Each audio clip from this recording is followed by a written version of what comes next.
My name is Nicole Fiore, and I roller skate. You know the old school roller skates, 2 in front, 2 in back? Yeah, those ones. I'm going to be teaching you how to roll and entertaining you along the way. Come roll with me. Hello, today we are going to talk about a back to forward transition option. Shout out to Me on Wheels. I love that. She sent me a video of her doing a transition like this, and then I was like, oh my goodness, that is the perfect segue into a back to forward 3 turn.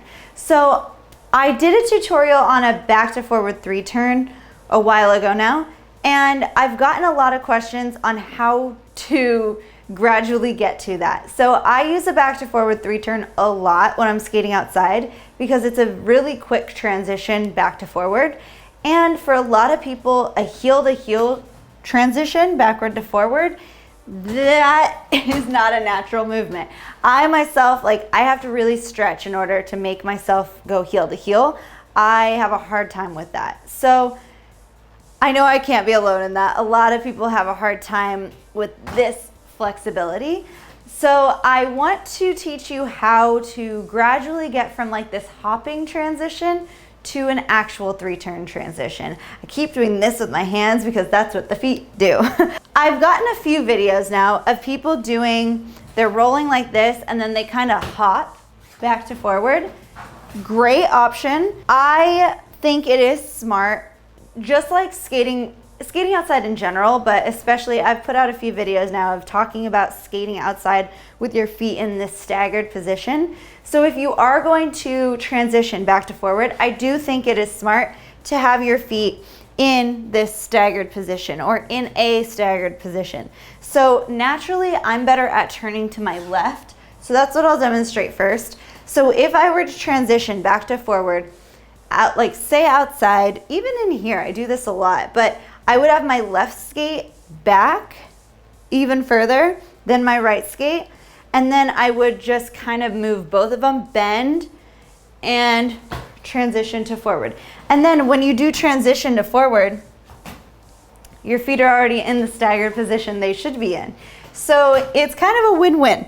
You're staggered and then you transition. Now, you can do this a lot of ways. You can do this with all wheels on the ground here and then kind of hop here. I think it's safest and most comfortable, although when you think about it, it doesn't sound like it would be safe or comfortable, but I think it's safest and most comfortable to pick up your front wheels on both skates. So for a split second, you will be on your heel wheels. Now, if you want to get really comfortable with that, that is a good thing to practice, is balancing on your heel wheels, balancing on your toe wheels, then doing a combination of them. I have toe stops in, so it's hard to get the balance on those toe wheels, but it is really good practice to leave your toe stops in and still try to balance. It's a very specific point that you need to put the pressure. Anyway, so if you are practicing this transition, I do think it's smart to lift the toe wheels and practice that. So like everything, soft knees, strong core, strong back. I do want you to practice looking up, not up, but straight, not down. But I do know it's difficult to do that at first. So even if you're holding on to something, hold on to it like this so that you're sideways, and then lift the toe wheels and transition, staying on the wall, holding onto the wall. So here, bend. You can see how much I'm bent.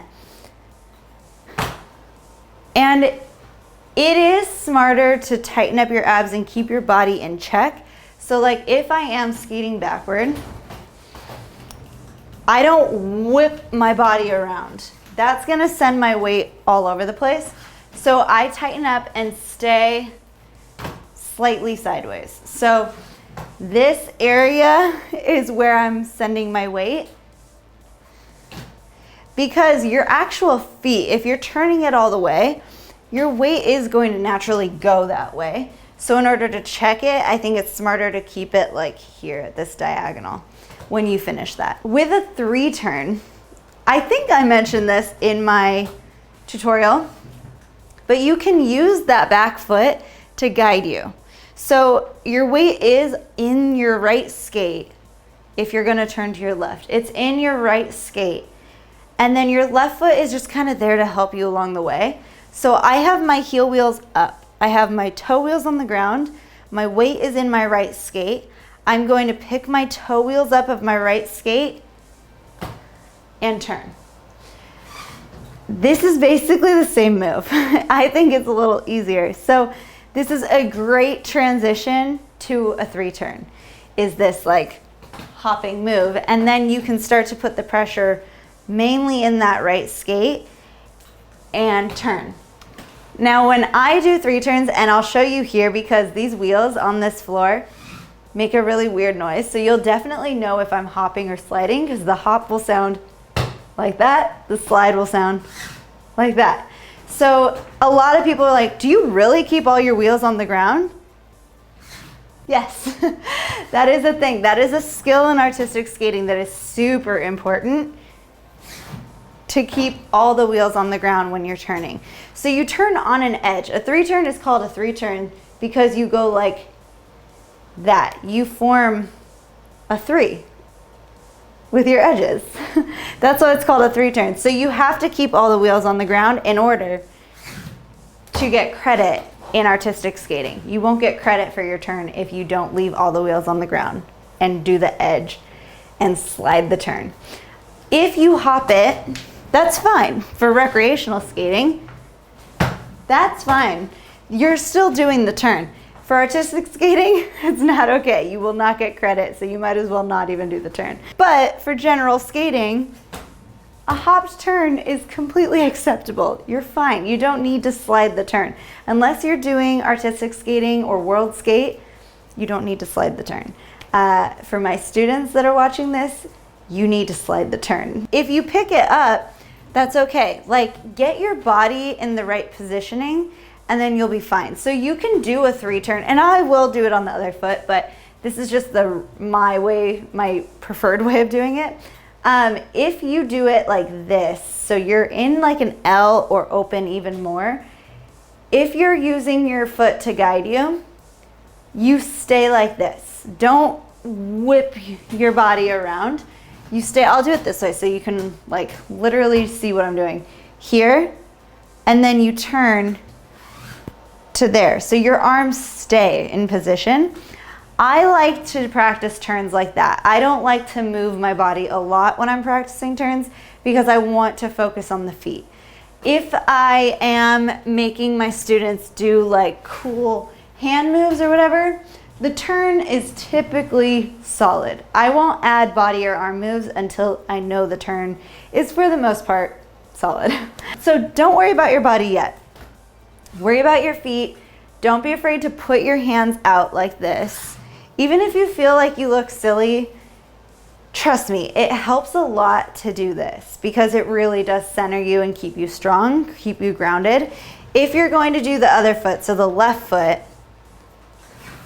it's the same practice. You just have to reverse everything. So I have my hands like this. My weight is on my left skate. I bend that knee and I rotate.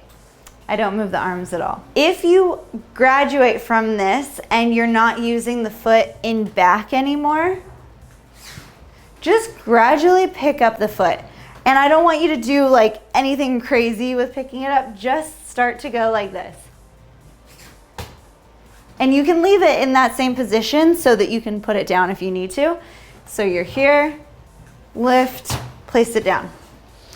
Here, lift, place it down. All of this takes a lot of practice, a lot of patience. You want to gradually pick that up, place it down. And then when you get really comfortable with that and you're fully putting your weight in that right skate, then you can pick it up and start to rotate. With the body and the arms, it's the exact same thing. You're here, leave the arms in place. If you do turn your body like I just did, fully to square, I think it's really important to leave your arms here because it kind of blocks you. If you move your arms to square, you're gonna get whipped around this way and fall to an inside. So you want to leave your arms here and check. Even with that, I pulled my turn so fast that I almost ran into the wall. Even with my arms like this, it did pull a lot. So I'm talking to myself now, maybe don't get so square at the end of that. Maybe stay a little more sideways. Yeah, that's better. Okay, I wanted to do this tutorial because I have seen a lot of people doing these transitions back to forward, and you're so close to doing a 3-turn. You just have to transfer the weight to one foot and slowly get there. I really hope that helps. Please let me know if you have any questions, and I will see you next week. Well, that was fun. It'd be real tight if you liked this video, and hit that subscribe button while you're at it. Okay, bye.